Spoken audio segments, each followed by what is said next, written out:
magandang umaga po. Mga kaibigan, share ko po sa inyo dahil mahal po ang patukan ng ating mga manok ay kailangan ko pong makatipid.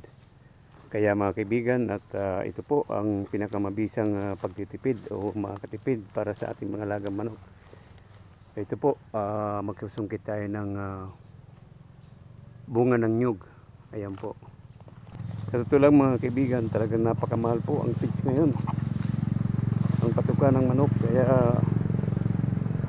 marami tayong pinagkakain, mayroon pa tayong baboy. Kaya mga kaibigan, gawa tayo ng pamamaraan paano po makatipid po ng patuka ng manok. Ito po mga kaibigan, at ayan, sungkitin natin.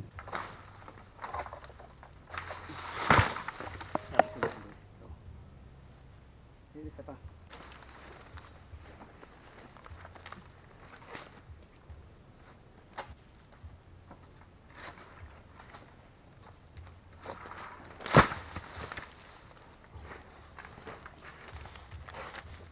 Madali lang ang pagsusungkit natin dahil mababa lang po ang puno ng nyug.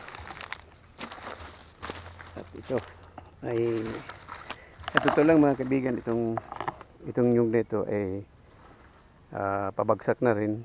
Hindi po ito maganda po kung ibibinta. Kaya maganda po ito ay patukan na lang po.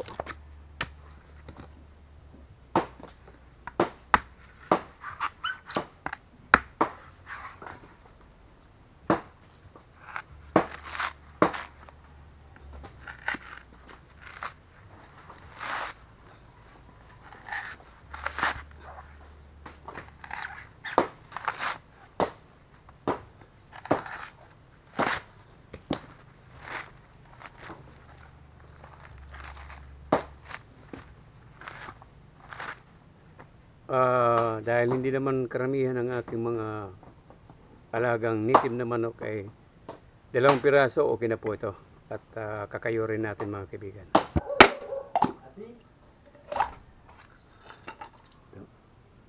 Siya nga pala mga kaibigan, maraming paraan po dito.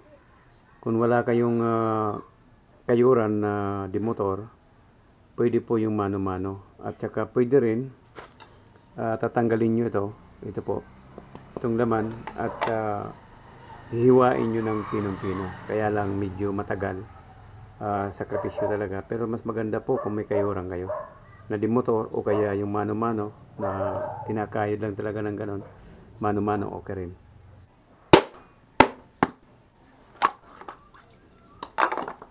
Ito tamang-tama po na pang ano natin sa ating mga patukang manok. Ito po.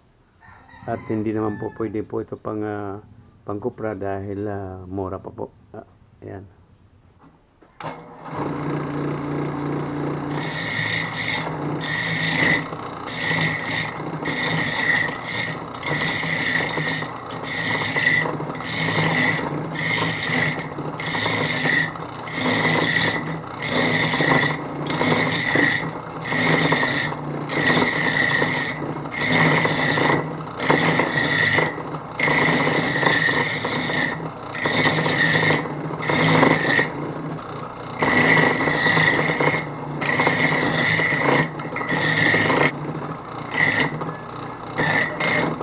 Ha? Tulog? Ano ito bang tatangkon?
Mga kaibigan, ito na po ang ano natin. Ayan, ganun po kadami ang ating dalawang piraso.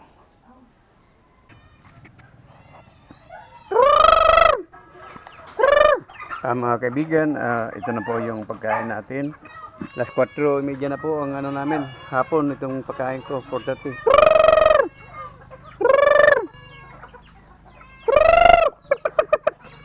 Guna ganyan eh.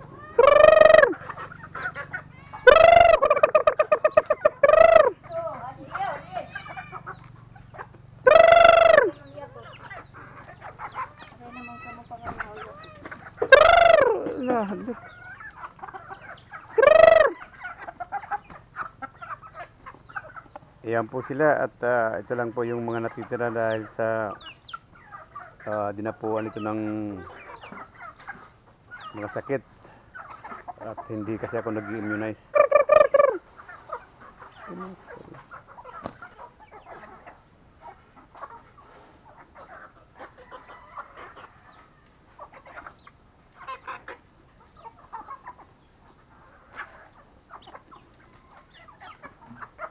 Mga kaibigan, maraming salamat po at ganitong oras po ako nagpapakain paggabi. Alas 4:30 at